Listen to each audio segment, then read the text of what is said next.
ATM machine চেনেন না এমন মানুষ কমই আছেন। সঙ্গে এখন ক্যাশ টাকা নিয়ে ঘুরতে হয় না। শুধু দেশেই নয়, বিশ্বের যে কোনো প্রান্তে আপনার ব্যাংক কার্ড দিয়ে টাকা তুলতে পারবেন এই এটিএম মেশিনের মাধ্যমেই।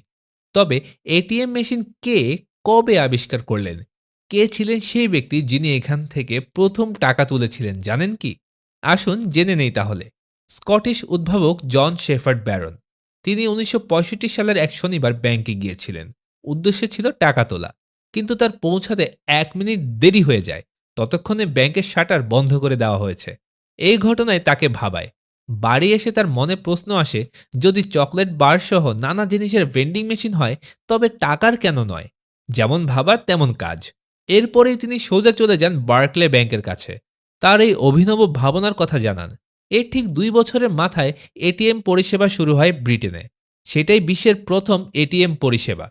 বার্কলে ব্যাংক এটিএম বসানোর পর এর আনুষ্ঠানিক উদ্বোধন হয়। সেখানে ব্রিটিশ অভিনেতা রাগ ভার্নিকে টাকা তোলার সুযোগ দেওয়া হয়।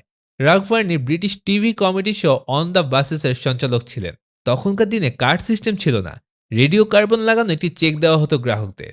তাতে একটি পিনও দেওয়া থাকতো। সেটি নিয়ে গিয়ে এটিএম মেশিনে দিলে ১০ পাউন্ড পাওয়া যেত।